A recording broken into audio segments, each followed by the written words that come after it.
हम लोग श्रीमद् भागवतम के तीसरे स्कंद के 24वें अध्याय के 14 और 15 श्लोक को पढ़ेंगे।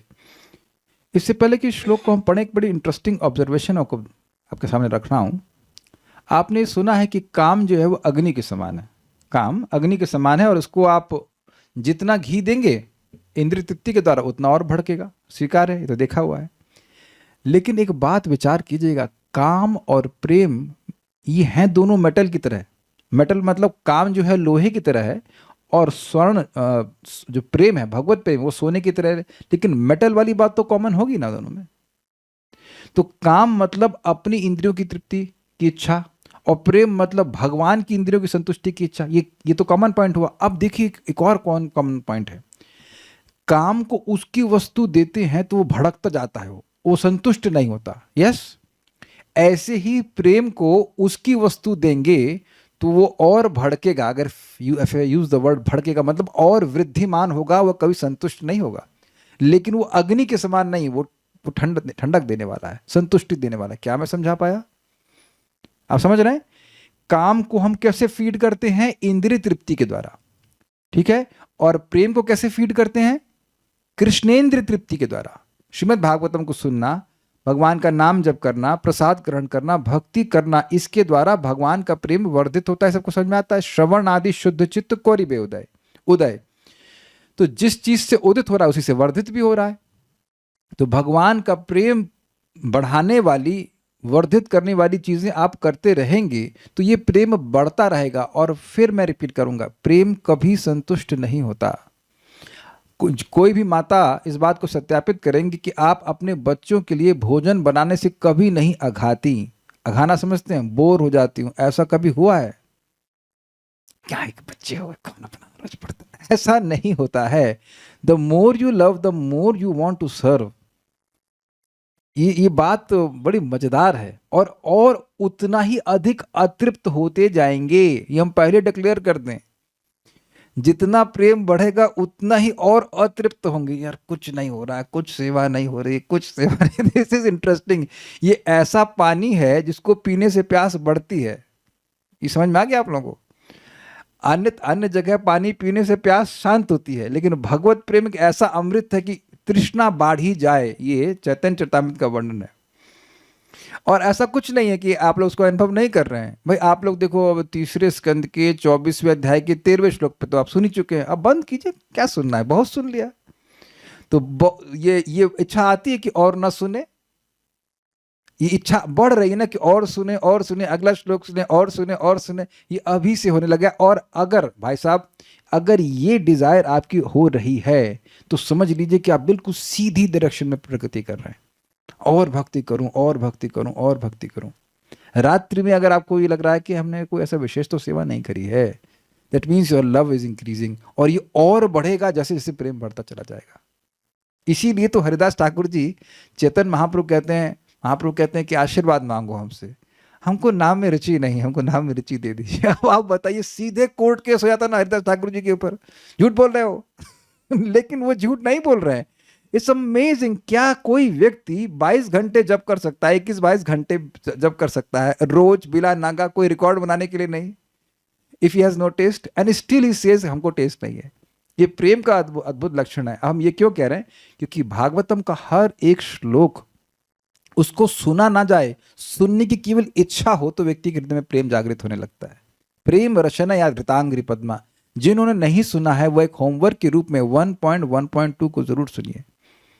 और मेरा निवेदन है, इसीलिए देखिए मैं प्रयास कर रहा हूँ, किसी को डांटू नहीं, मैं थोड़ा ईगरनेस के संग समझा रहा हूँ कि ये जो समय है ना आपके लिए, ये पूरे एकाग्र मन से भागवतम को सुनना चाहिए। क्योंकि आप इसके संग कुछ और भी कर रहे हो तो वो जो और कर रहे हैं ना क्रिया, वो भगवत प्रेम देने वाली नहीं है। क्या मैं समझा पा रहा हूं इस बात को? Is it sinking? आप इसको छोड़ के कोई भौतिक क्रिया मिक्स करके कर रहे हैं तो वो भगवत प्रेम देने वाली नहीं है। तो जो भगवत प्रेम देने वाली वस्तु है उसको आप एक तराजू पे रख दिए हैं, और जो भौतिक चीज है उसको एक तराजू पे रख दी है। ये एक प्रकार का अपमान ही है।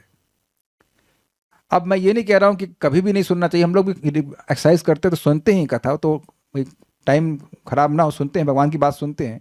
लेकिन पूरा टाइम, पूरी जिंदगी हम ऐसे करते रहें, ये उचित नहीं। कुछ तो हमें समय अपने लिए निकालना चाहिए, अपने लिए निकालना चाहिए, और एकाग्र मन से श्रीमद् भागवतम को सुनना चाहिए। इसके संस्कार बहुत बनते हैं। एनीवेज, हम लोग अब पढ़ते हैं। ब्रह्मा जी ने 13वें श्लोक में कहा, एतावत्येव शुश्रूषा कार्या पितरिपुत्रकैः बाणमित्यनुमन्येत गौरवेण गुरुर्वचः।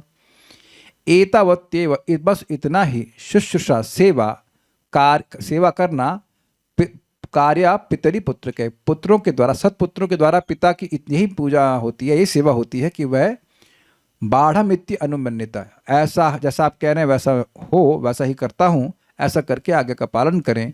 और गुरु, क्या चीज? गौरवेण गुरुर्वचा, गुरु के वचन को गौरव से स्वीकार करते हुए। तो यहाँ तक तो ब्रह्मा जी कह रहे हैं कि आपने मेरी आज्ञा का पालन किया है, अब फिर एक आज्ञा दे रहे हैं। तो मेरे पीछे बोलिए क्या आज्ञा है, वो देखते हैं। मेरे पीछे बोलिए, माइक लीजिए।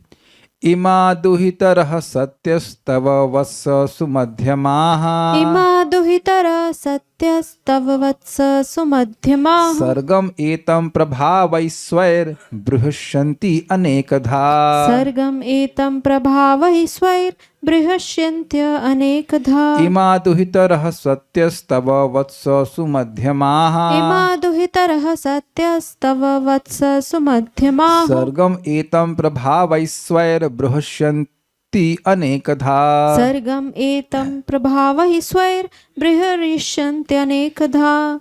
इमा दुहितरः सत्यस्तव वत्स सुमध्यमाः, इमा दुहितरः सत्यस्तव वत्स सुमध्यमाः, सर्गम एतं प्रभावैश्वर्यबृहस्यन्त्यनेकधा, सर्गमेतं प्रभावैश्वर्यबृहस्यन्ति अनेकधा। बृहस्यन्ति, बृंहिष्यन्ति, बृंहिष्यन्ति होना, बृंह होना ना, तो ना गलत हुआ, फिर से एक बार बोले। इमा दुहितरः सत्यस्तव वत्स सुमध्यमाः, इमा दुहितरः सत्यस्तव वत्स सुमध्यमाः, सर्गम एतं प्रभावैश्वर्यबृहस्यन्ति अनेकधा, सर्गम एतं प्रभावैश्वर्यबृहस्यन्त्यनेकधा। ठीक है, अभी नहीं हो रहा, ठीक है, ठीक है। तब ब्रह्मा जी ने कर्दम मुनि की 9 कन्याओं की प्रशंसा यह कहकर की, तुम्हारी सभी तन्वंगी कन्याएं निसंदेह साध्वी हैं, पतिव्रता हैं, मतलब आगे पतियों को स्वीकार करेंगी, पतिव्रता हैं, अच्छी हैं। मुझे विश्वास है कि वे अनेक प्रकार से अपने वंशों द्वारा इस सृष्टि का वर्धन करेंगी। वत्स, हे पुत्र कर्दम,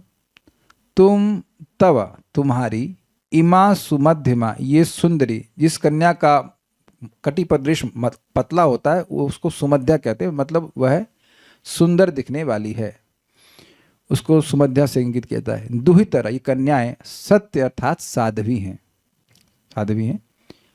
स्वयं प्रभावे, अपने वंश के प्रभाव से, मतलब जिन संतानों को उत्पन्न करेंगी उनके प्रभाव से। एतम सर्गम अनेकदा बृंहिष्यन्ति, इस सृष्टि को अनेक प्रकार से बढ़ाएंगी, यानी कि जो ब्रह्मा जी का कार्य है उसी की मैं सहायता प्रदान करेंगी, अच्छी संतान उत्पन्न करेंगी। इमा दुहितरः सत्यस, ये तुम्हारी जो बेटियां हैं, दुहितर मतलब बेटियां हैं, वह साध्वी हैं।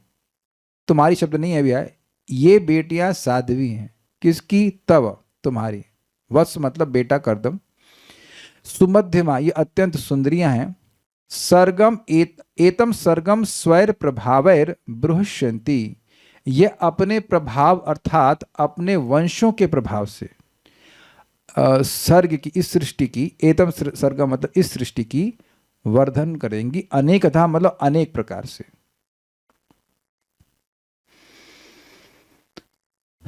अनेकधा की व्याख्या आगे आएगी तो इसलिए मैं कुछ नहीं कह रहा।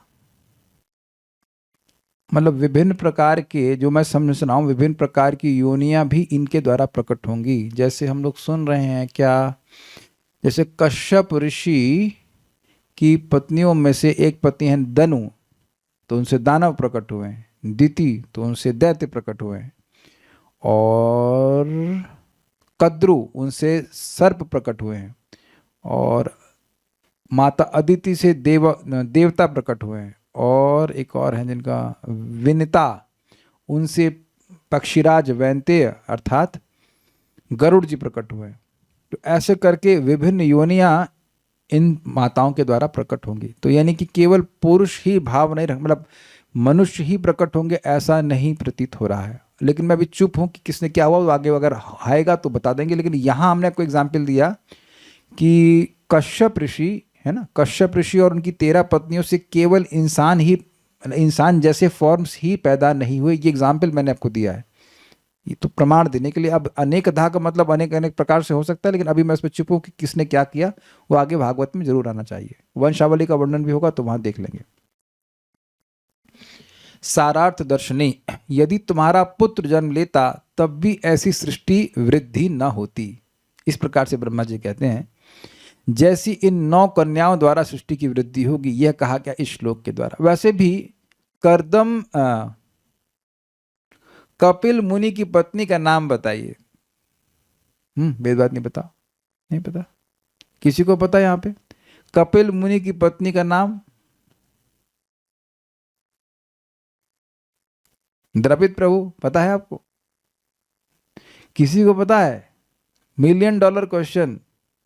कल्याण प्रभु को तो पता होगा, नहीं पता है ही नहीं तो पता कैसे चलेगा? वो शादी नहीं की ब्रह्मचारी रहेगा। तो कह रहे शायद शादी नहीं किया है, शायद नहीं पक्का शादी नहीं किया है। अरे आप उनके ब्रह्मचर्य पे शायद लगा रही हैं। नहीं, पक्का शादी नहीं की, 100% शादी नहीं की। तो उधर तो वो सृष्टि की वृद्धि किए नहीं। वो सृष्टि अगर वृद्धि किए भी तो परमहंसों की किए ना, वो तो परमहंसों वाला ज्ञान देंगे। तो सृष्टि की वृद्धि कोई नहीं करेगा, मतलब इन द सेंस पुत्र होगा भी अभी तो नहीं हुआ है, तो वह सृष्टि वृद्धि नहीं करेगा। लेकिन पुत्र मां के गर्भ में जरूर है, ये ध्यान रखिएगा, ठीक है। प्रभावई अर्थात प्रभावशाली वंशों के द्वारा। एक और इंटरेस्टिंग बात है कि यद्यपि कर्दम ऋषि ने बहुत संतानें नहीं करी, ब्रह्मा जी तो नहीं बोले थे कि 1 ही करो या 2 करो या 10 ही करो। भाई कर्दम ऋषि भी प्रजापति हैं, और प्रजापति नॉर्मली बहुत सारी प्रजा को उत्पन्न करते हैं, उनकी सेवा ही है। लेकिन अगर आपको प्रभुपाद जी का तात्पर्य याद हो तो प्रभुपाद कह रहे हैं कि यद्यपि ये प्रजापति हैं, लेकिन ये अन्य प्रजापतियों की तरह बहुत प्रजा संतान उत्पन्न नहीं करना चाहते। कुल 10 संतान हुई, तो इसके द्वारा भी ब्रह्मा जी की इच्छा खंडित हो गई, वैसा नहीं है। क्योंकि ब्रह्मा जी की इच्छा है कि प्रजा की सृष्टि हो, तो अब इनकी बेटियों के द्वारा प्रजा की सृष्टि होगी। ये समझ में आ गया आपको? यद्यपि इन्होंने बहुत संतान उत्पन्न नहीं करी हैं, लेकिन इनकी जो लड़कियां हैं वह आगे और संतान उत्पन्न करेंगी, ये कह रहे हैं। ये भी आपको वहां पे रखना होगा, इसीलिए प्रभावई शब्द आ रहा है। प्रभावशाली वंशों के द्वारा जो है सृष्टि के वर्धन करेंगे। तात्पर्य, सृष्टि के प्रारंभ में ब्रह्मा जी जनसंख्या में वृद्धि के लिए चिंतित रहते ही थे। क्यों रहते थे? कल्याण प्रभु बताइए।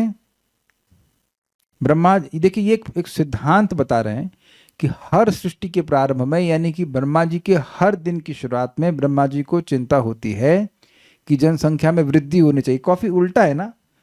आप कई बार बताते हैं ना कि आजकल के लीडर ऐसे हैं कि जो जनसंख्या को में कमी करना चाहते हैं ना। आपने बताया ना, हमने तो नहीं सुना, आपने बताया। तो ये लीडर का है जनसंख्या में वृद्धि करना चाहते हैं, बताइए। हरे कृष्ण। बोलिए। हरे कृष्ण प्रभु जी। क्योंकि सारे जीवों के बहुत सारे भौतिक इच्छा है, उनको शरीर प्राप्त होगा तभी वो भौतिक इच्छा फुलफिल करना पड़ेगा।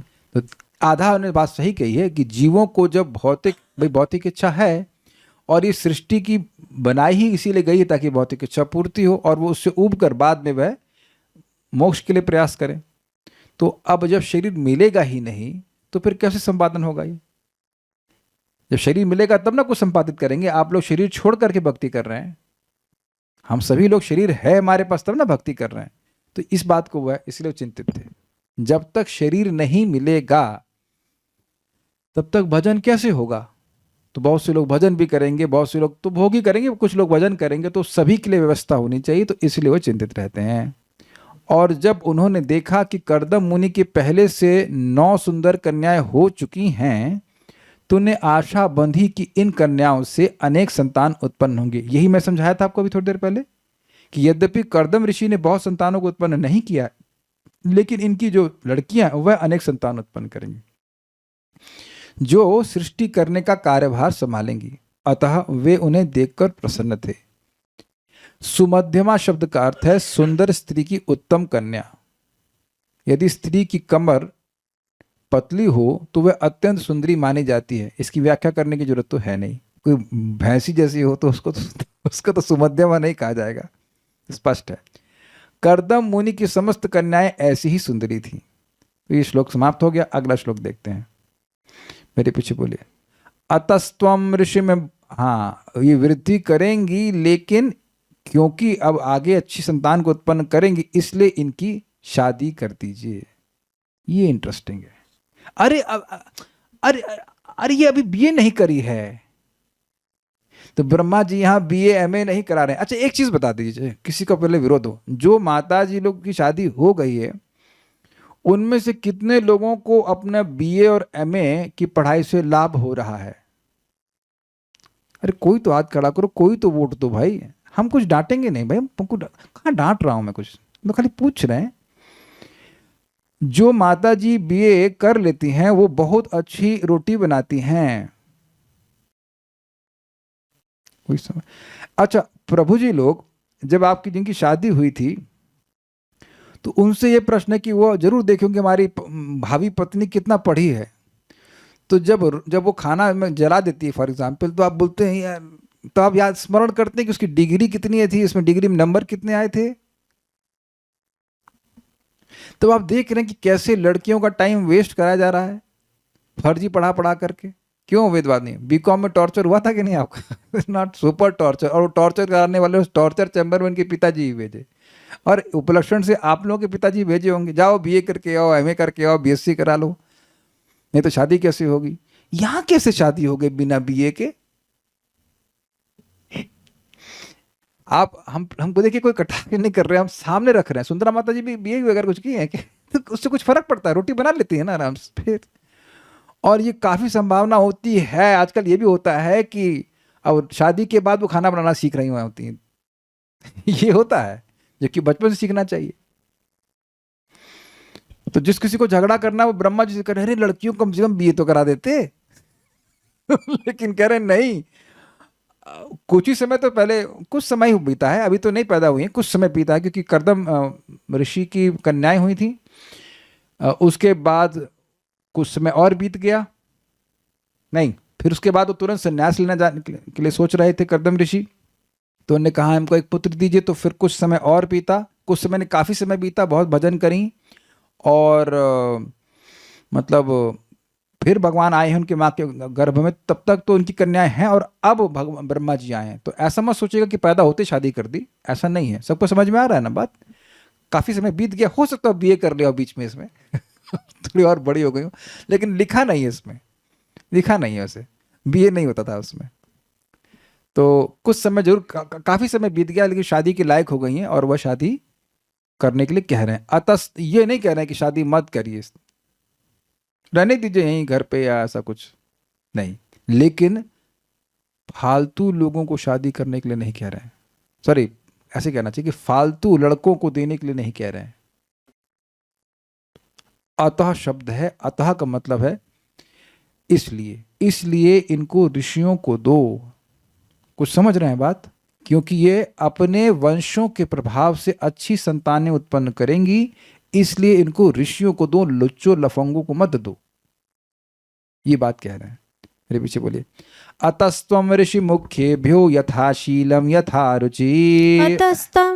अतस्त्वं ऋषिमुख्येभ्यो यथा शीलं यथा रुचि। आत्मजः परिदेहद्य विस्तीर्णैः यशो भुवि। आत्मजः परिदेहद्य विस्तृणीः यशो भुवि। अतस्त्वं ऋषिमुख्येभ्यो यथा शीलं यथा रुचि। अतस्त्वं ऋषिमुख्येभ्यो यथा शीलं यथा रुचि। आत्मजः परिदेहद्य विस्तीर्णैः यशो भुवि। आत्मजः परिदेहद्य विस्तृणीः यशो भुवि। अतस्त्वं ऋषिमुख्येभ्यो यथा शीलं यथा रुचि। अतस्त्वं ऋषिमुख्येभ्यो यथा शीलं यथा रुचि। आत्मजः परिदेहद्य विस्तृणीः यशो भुवि। आत्मजः परिदेहद्य विस्तृणीः यशो भुवि।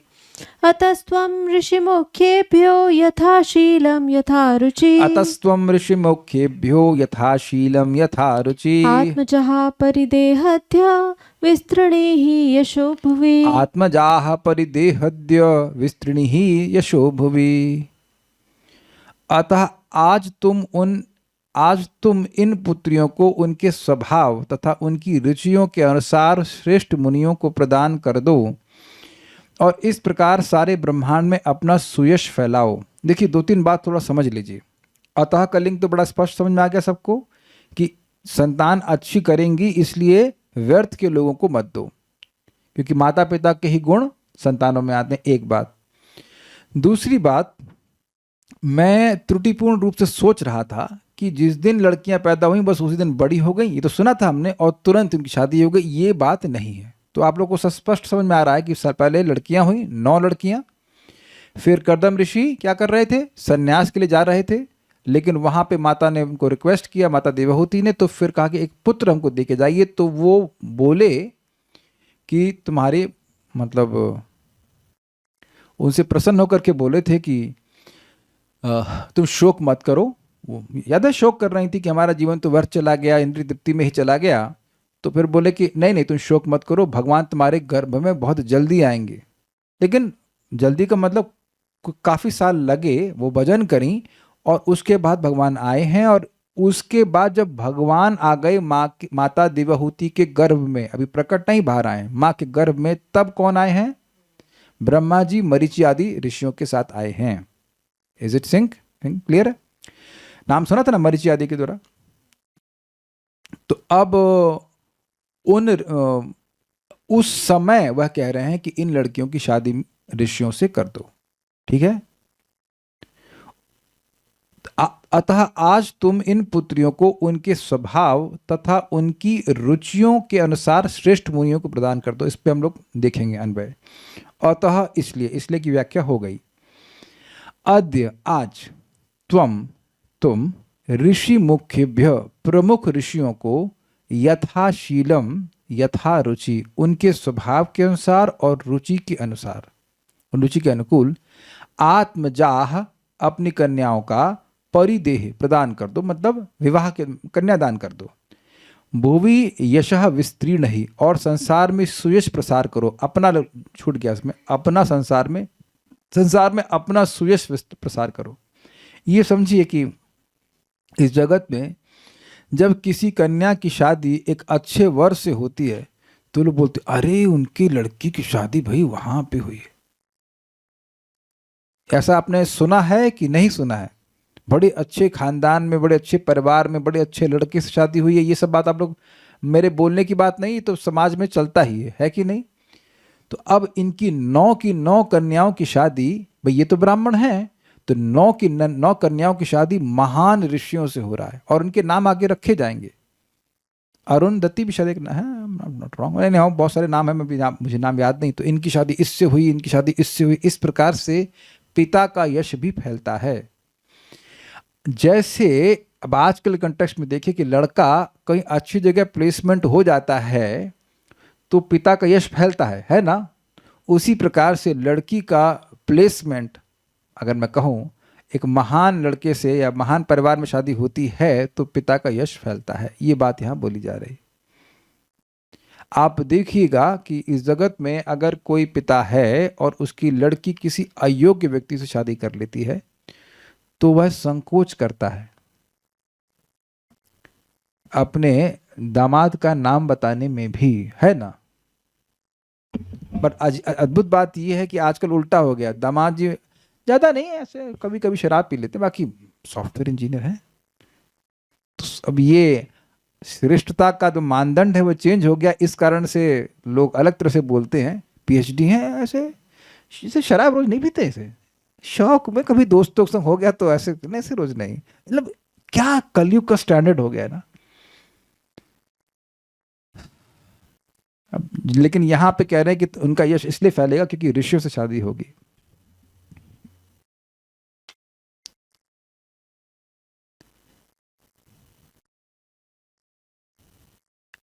एक बात बताइए कि क्या कोई लड़की ऋषि से शादी कर रही है तो वो वीडियो गेम खेलने वाली होगी, इंस्टाग्राम चलाने वाली होगी। पहले आप विचार कीजिए, माता वहाँ विचार कीजिए, किसी ऋषि से आपकी शादी होती तो आप इंस्टाग्राम चला रही होती, आपको स्वीकार करते वो? आप कहते हम स्वीकार करते क्या ऋषि को? ये भी प्रश्न हो जाता है। लेकिन विचारणी है ना कि आपको भी योग्य बनाना होगा ना। जैसे यहाँ पे मान लो कोई सॉफ्टवेयर इंजीनियर माता जी होंगी, तो वो कितनी योग्यता प्राप्त की होंगी, पढ़ाई की, तब ना सॉफ्टवेयर इंजीनियर हैं। ये बात आपको समझ में आ रही कि नहीं? कोई व्यक्ति कहे हम सॉफ्टवेयर इंजीनियर हैं, 1.5 लाख कमा रहे हैं, तो तुरंत कहेंगे हाँ भाई बड़े योग्य होंगे, बड़ी मेहनत की होगी, तब ना पैसा कमा रहे हैं। तो किसी ऋषि की पत्नी होना ये आसान बात है? ऋषि लोग 9 बजे नहीं उठते हैं, थोड़ा बेड टी देना, ऐसा तो ना होता भाई।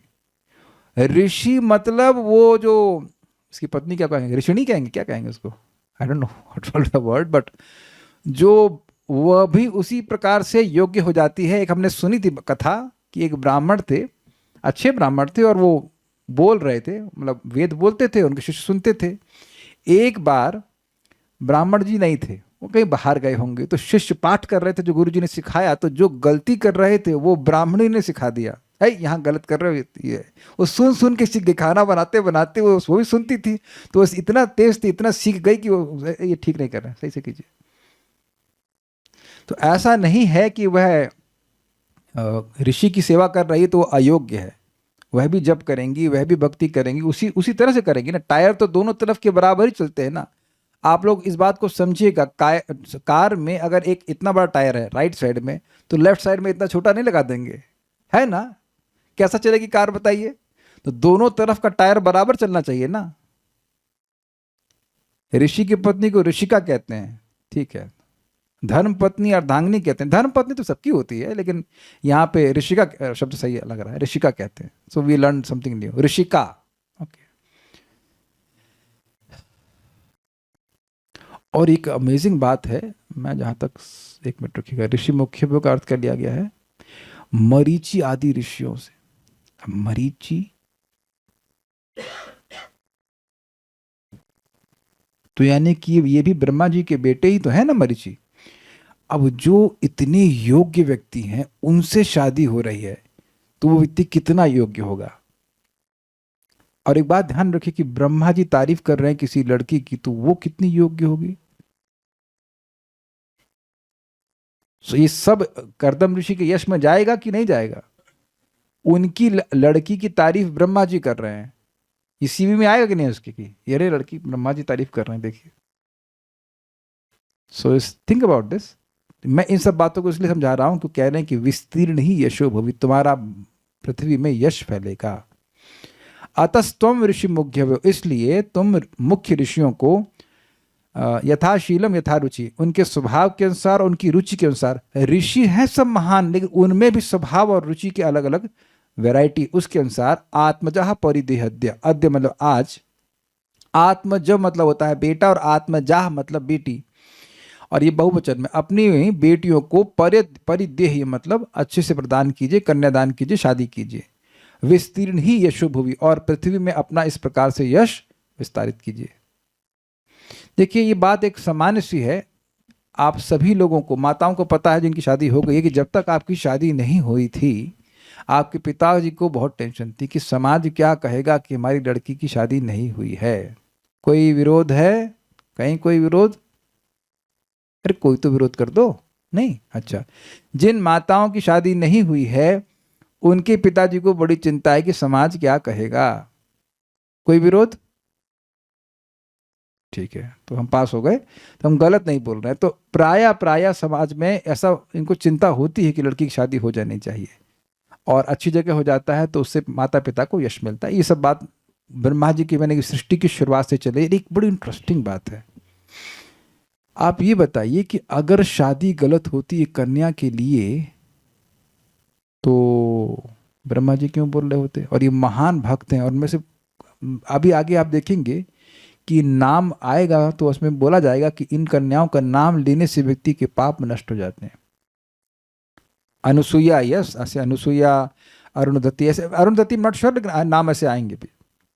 महाराज बोले कि देखो ये महाभागवत हैं, क्या नाम है इनका, सुखदेव गोस्वामी, वह इनका नाम ले रहे हैं, बड़े सम्मान के संग ले रहे हैं। कितनी पवित्र ये स्त्रियां हैं, ये लड़कियां हैं।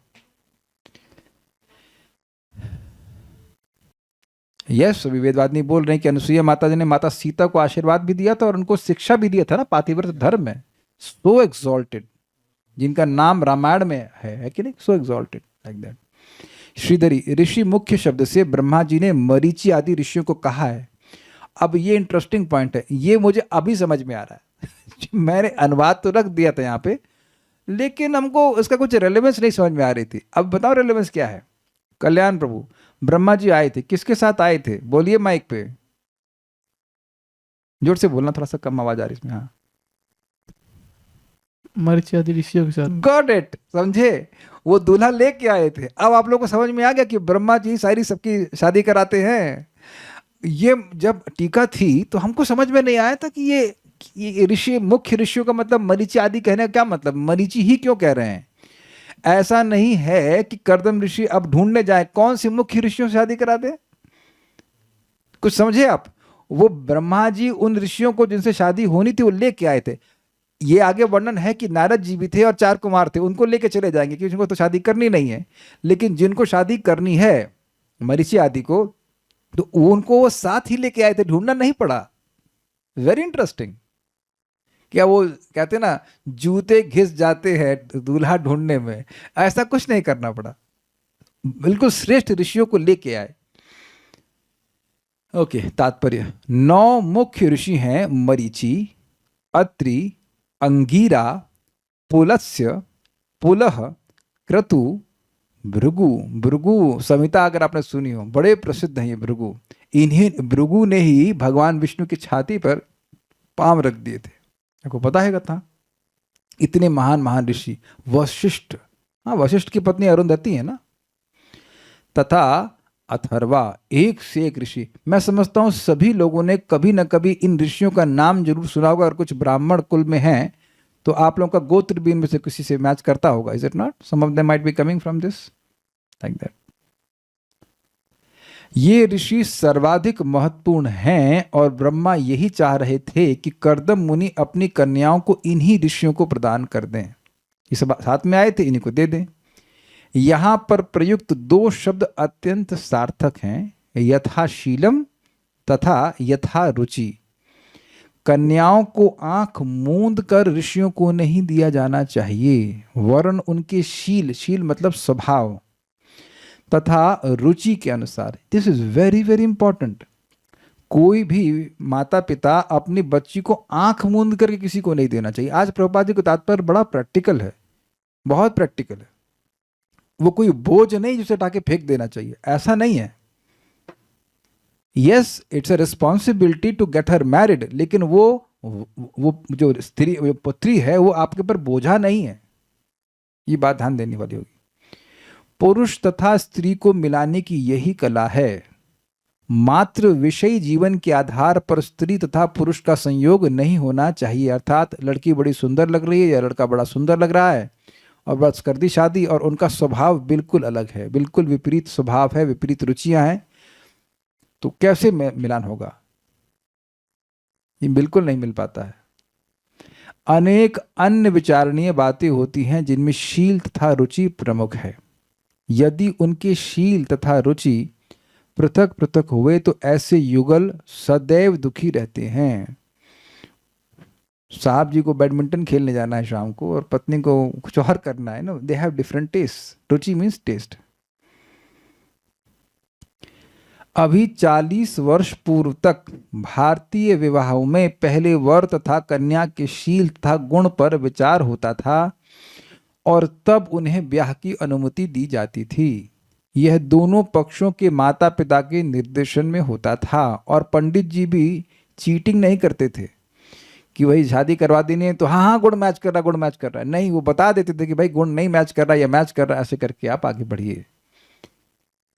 माता पिता ज्योतिष के अनुसार वर तथा कन्या के शील तथा रुचि का निर्धारण करा लेते थे और जब वे मिल जाते थे तभी ब्याह होता था, तभी ब्याह होता था। अब ये बता दीजिए कि प्रभुपाद ये सब बातें क्यों लिख रहे हैं, उन्हें लिखने की जरूरत क्या है? आज भी इस्कॉन में कभी कभी कुछ भक्त ऐसे कहते हैं कि हम ज्योतिष पे विश्वास नहीं रखते, तो ये प्रभुपाद यहाँ पे क्यों लिख रहे हैं? देखो, हम यह नहीं कह रहे हैं कि ज्योतिष आपके बिल्कुल भाग्य को निर्धारण कर देगा और अब आप जैसा वैसे इसमें लिखा वैसे ही जीवन चलेगा, ऐसा नहीं होता। नामोच्चारण करने वाले के कर्म चेंज होते हैं, इसमें तो कोई दिक्कत नहीं, इसमें हमारा कोई संशय नहीं। 5:1:35 भागवत कहता है। लेकिन जब आप जीवन में जी रहे हो तो प्रैक्टिकल भी तो जीना पड़ेगा आपको। आप अकेले तो नहीं जी रहे हो, अकेले रह रहे थे तो कोई दिक्कत नहीं है। ब्रह्मचारी आश्रम में लोग ज्वाइन करते थे तो उनके हमसे वो कुंडली मैच करते थे। कहीं लिखा है ऐसा कि ब्रह्मचारी आश्रम कोई ज्वाइन करे? करना में प्रभु आपका मेरा मैचिंग होता है क्या कुंडली?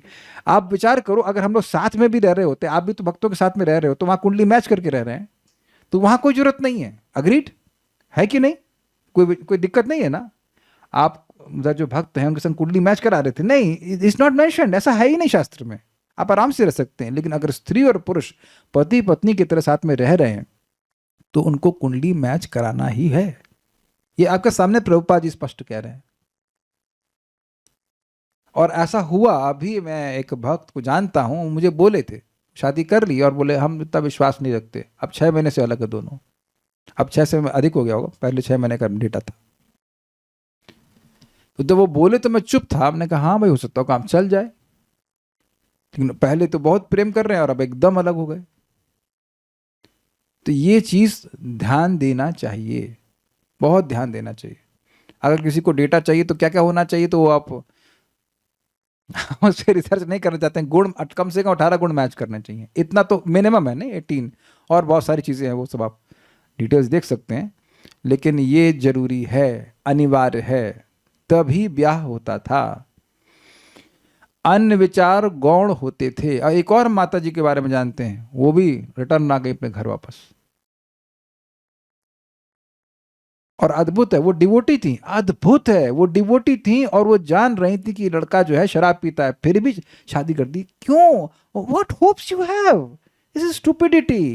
What hopes you have that आप मैच करा लेंगे? यहाँ कौन सी माता जी शराब पीने वाले संग मैच करा लेगी? स्पेशली अगर आपकी शादी नहीं हुई है। कैसे कर लोगी आप? कैसे कर लोगी बताओ? कैसे सहन कर लेंगे आप? ये अक्ल होनी चाहिए।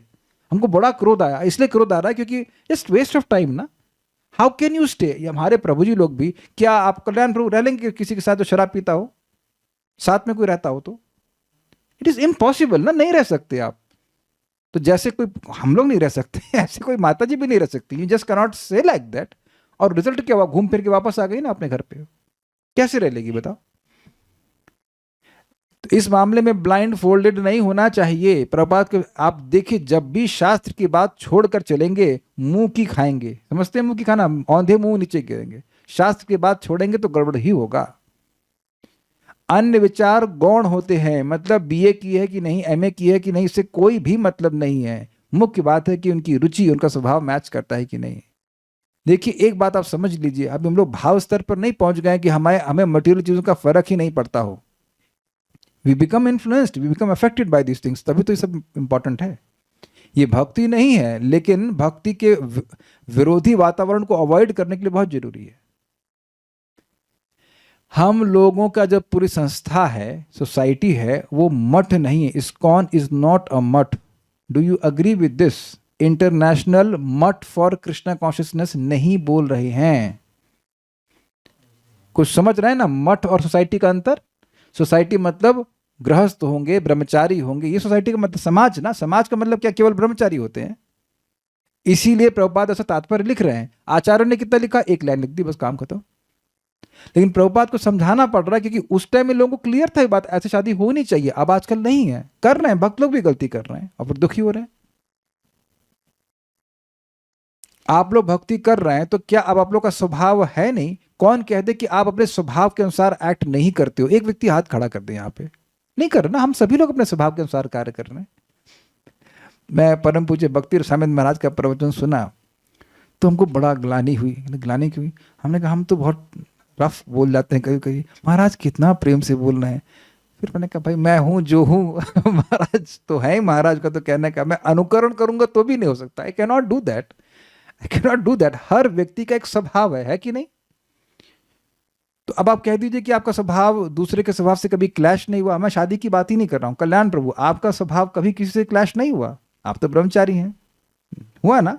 तब आप तो जब कर रहे हो, तो आप देख रहे हैं जब करें या ना करें उससे मतलब नहीं, आपका स्वभाव तो कार्य करता है ना। फिर तो ये सारी बातें हैं। ओके, सृष्टि के प्रारंभ में ब्रह्मा जी ने भी इसी पद्धति की सलाह दी। क्या पद्धति? यथा रुचि यथा शीलम। तुम अपनी कन्याओं को शील तथा रुचि के अनुसार ऋषियों के साथ ब्याहो। ज्योतिष गणना के अनुसार मनुष्य को देवता या असुर की श्रेणी में वर्गीकृत किया जाता है। इस प्रकार पति पत्नी का चुनाव होता है। दैव गुण वाली कन्या को देव गुण वाले वर को प्रदान करना चाहिए। क्या कहते हैं उसको? देवगण बोलते हैं। क्या होता है? देवगण मैचिंग होती है। देवगण तो देवगण, मनुष्यगण तो मनुष्यगण, और राक्षसगण तो राक्षसगण। इसका मतलब ये नहीं है कि वो राक्षस हो गए, लेकिन दोनों अर्थ ले सकते हैं। गण का मैचिंग भी हो सकता है और गुण वाली भी बात है। दैविक गुण मतलब जो भक्त है तो शादी भक्त से होनी चाहिए, उस तरह से। इसी प्रकार आसुरी गुण वाली कन्या को असुर गुण वाले वर को प्रदान किया जाना चाहिए। ये सब बातें ज्योतिष चली जा रही एकदम स्पष्ट। तभी वे सुखी रहेंगे। किंतु यदि कन्या असुर गुण वाली हुई और लड़का देव गुण वाला, तो यह जोड़ा बेमेल होगा। वे ऐसे ब्याह से कभी सुखी नहीं रह पाएंगे। एक कुछ वेदवादी, आप थोड़ा इनपुट दीजिए। मान लीजिए लड़का राक्षस गण का है और लड़की देव गण की है, गण की है, तो क्या पॉसिबिलिटी हो सकती है? क्या गड़बड़ हो सकती है? कुछ आइडिया हल्का सा, थोड़ा सा। ये ज्योतिष से जानती हैं तो अच्छा जानती हैं, तो कुछ बता रही हैं। प्रभु जी, लड़का राक्षस गण का है तो वो डोमिनेट करने का प्रयास करेगा, बट लड़की क्योंकि देवगण की है तो वो भी काफी स्ट्रांग है, वो दबाव में आएगी नहीं। तो वैसे विवाह में पुरुष का थोड़ा ऊपर रहता है, इसलिए बोला गया कि सेम गण में होना चाहिए। हाँ। राक्षस गण वाला पुरुष हुआ और राक्षस गण वाली स्त्री हुई तो वो उनकी अच्छा रुचि बराबर रहेगा। है। अच्छा, आज क्या खाना? चावल नहीं, हमें रोटी खानी है, बस सिर्फ झगड़ा है कि नहीं? ये सब बातें हैं। आज के समय में लड़कों तथा लड़कियों का विवाह उनके चरित्र तथा गुण को देखकर नहीं किया जाता, इसलिए वे सुखी नहीं रहते और तलाक होते रहते हैं। बढ़ रहा है कि नहीं भारत में तलाक वाला पॉइंट? ये बात प्रभात कह रहे हैं। तलाक लेके कोई सुखी नहीं रहता है। आप ये देखिए, कोई व्यक्ति सुखी है तो क्या तलाक लेगा? एक और बात है कि ब्रह्मचारी जीवन में नहीं समझ में आता है, अरे ठीक है तलाक ले लिया, कौन सा फर्क पड़ता है। जैसे ब्रह्मचारी आश्रम में रहते थे ना, हम लोग रह रहे हैं एक रूम में, अच्छा उस रूम से रूम चेंज कर लो। ऐसा नहीं होता है पति पत्नी का संबंध। There is very strong emotional bonding. वो टूटता है, वो टूटने से पहले कितना कुछ होगा तब ना टूटेगा वो। तो कितनी व्यक्ति को वो कितना अनसेटल कर देगा। हमको याद है एक भक्त, मतलब मेरे ख्याल से शादी वो पहले कर लेते भक्ति में आने से पहले, तो उनकी पत्नी भक्त नहीं थी, आई कैन एज्यूम दैट, वैसे ही था। तो उनको छोड़ के चली गई थी, तलाक के लिए कुछ हो किया था, तो बेचारे बड़े डिस्टर्ब हो गए थे, बहुत परेशान हो गए थे, बहुत परेशान हो जाते। तो ये सब बातें भागवत के 12वें स्कंद में यह भविष्यवाणी की गई है कि इस कलयुग में काम वासना के आधार पर विवाह होंगे, और अगर कोई व्यक्ति काम वासना के आधार पर विवाह कर रहा है तो वह कलयुगी विवाह है। जब लड़के तथा लड़की की काम वासना से जब लड़के तथा लड़की काम वासना से आनंद लेते हैं तो वे ब्याह करते हैं, और यदि उसमें कोई कमी रह जाती है तो वे विलग हो जाते हैं। ऐसा ब्याह कोई ब्याह नहीं, यह तो कुत्तों तथा बिल्लियों का सा नर तथा मादा का मिलन है। There is no responsibility. अतः आधुनिक युग में जो संतानें उत्पन्न हो रही हैं वे सही अर्थों में मनुष्य नहीं है। प्रपाद इंग्लिश में लिखते हैं, they are not exactly human beings. ना that's a very nice word. वो लग रहे हैं इंसान, लेकिन है नहीं। वो धर्म का कोई ज्ञान नहीं है, धर्म के प्रति कोई प्रवृत्ति नहीं है, भगवान होता है, ऐसा करके वो चलाते हैं। ये सब बातें यहां पे कहते हैं। कुछ कह रहे थे आप? Want to say something? मनुष्य को तो द्विजन्मा होना ही चाहिए। पहले बच्चे को उत्तम माता पिता जन्म देते हैं, उत्तम पे ध्यान दीजिएगा, फर्जी नहीं। वो खुद भक्त हैं, वो ऐसे भक्त जन्म देते हैं, और फिर गुरु तथा वेद उसे दूसरा जन्म देते हैं। वेद माता है, गुरु पिता के समान है। पहले वाले माता पिता उसे इस संसार में लाते हैं, तब गुरु तथा वेद उसके दूसरे माता पिता बनते। समझे? पहले वाले माता पिता उसे संसार में लाते हैं और गुरु और वेद उसे संसार से बाहर निकाल देते हैं। Got it? ये है दोनों का कर्तव्य। वैदिक प्रथा के अनुसार विवाह संतान उत्पत्ति के लिए होता था, और प्रत्येक पुरुष तथा स्त्री आध्यात्मिक ज्ञान से युक्त होते थे, और संतान उत्पत्ति करते समय सभी बातों पर सम्यक रूप से विचार किया जाता था, और ये सब नॉर्मल हुआ करता था, जैसे आजकल बीए एमए नॉर्मल है। मैं अगर किसी को पूछूं कि आप बीए की हो, तो ऐसा नहीं कि बहुत वो 30 मार्क खा मानी जा रही है कि नहीं। अगर यहाँ पे कोई माता जी बीए की हुई है तो कैसे तो नहीं कि वो अपने मतलब यहाँ पे लिख के चल रही है मेरा नाम एंड बीए है कि नहीं। और अब गर्भाधान संस्कार के बारे में अगर कोई पूछे तो लोगों को पता ही नहीं है। आप समझ गए मैं क्या कहना चाहता हूँ। एजुकेशन सिस्टम से बीए तो कॉमन हो गया है, लेकिन ब्रह्मचर्य अनकॉमन हो गया है कि नहीं। पतिव्रत धर्म ये सब अनकॉमन हो गया है। एक हमको व्यक्ति बोले कि वो पता नहीं क्या था नाम, वो बोले उनकी किसी लड़की से शादी करना चाहते हैं, उसके पहले से बहुत सारे दोस्त हैं, उनको बड़ी इनसिक्योरिटी हो रही। तुमने कहा तुम करना क्यों चाहते हो, पहले एक गड्ढा देख लिया फिर कूदना चाहते हो उसमें, और को हमको डर लग रहा है। एक लड़की पहले से ही दोस्त बनाकर चली है बहुत सारे पुरुष, उसे काहे से हम शादी करना चाहते हो, इज इट नॉट। तो गलती सारे एजुकेशन सिस्टम की कि जो चीज़ नॉर्मल होती थी वह चीज़ अब एकदम रेयर होती चली जा रही है, ये बात है। तो इसीलिए प्रभुपाद जी चाहते थे कि इन ग्रंथों का अध्ययन हो तो लोग समझें, सुनेंगे तब तो जिज्ञासा करेंगे। शायद आज का प्रवचन सुन करके या प्रभुपाद के तात्पर्य को पढ़ करके व्यक्ति कुछ सोचेगा कि अच्छा ये क्या होता है, ये क्या होता है, मैच मेकिंग क्या होता है, इत्यादि इत्यादि सब बात सोचेगा। और कुछ बोल रहे हैं, दैवी गण राक्षस गण समझ नहीं आ रहा है। गण यानी स्वभाव नहीं, गण मतलब स्वभाव तो नहीं होता है। गण मतलब क्या होता है बताइए, कुछ पता है आपको उसके बारे में। हर व्यक्ति किसी गण में जन्म लेता है, उसके पूर्व कर्मानुसार, या तो वो देवगण में या मनुष्य गण या राक्षस गण में जन्म लेता है। तो जिस गण में वो जन्मा है उसी गण के व्यक्ति के साथ विवाह करना चाहिए। मैं एग्जाम्पल देता हूँ, इन्होंने जो मुझे समझाया, अगर मैं गलत बोलूँ तो आप मुझे करेक्ट करना। जैसे जो देवगण के होते हैं, देवगण के वो लोग बड़ी आइडियलिस्टिक होते हैं, है ना, भाई ये चीज़ ऐसी ही होनी चाहिए, इस करने का यही सही तरीका है और ऐसे ही होना चाहिए, ये जीवन में ऐसे ही चलना चाहिए, बड़ी अच्छी बात देवता गण का। लेकिन अब राक्षस गण में पैदा हुआ है तो वो क्या, वो ऐसे तो कर सकते, अच्छी बात है, ऐसे भी कर लेते हैं, कोई दिक्कत नहीं, ऐसा कुछ भाव होता है उसमें। हाँ, एनर्जी बड़ी हाई होती है, तो आप देखेंगे कि फिर वो मैच नहीं होगा तो फिर वो गड़बड़ हो जाएगी बात। डोमिनेटिंग भी होते हैं राक्षस गण के लोग, डोमिनेटिंग भी होते हैं, तो ये सब कठिनाई आ जाती है। जिनकी जन्म कुंडली नहीं ही ना बनी हो वो क्या करें वो क्या करें।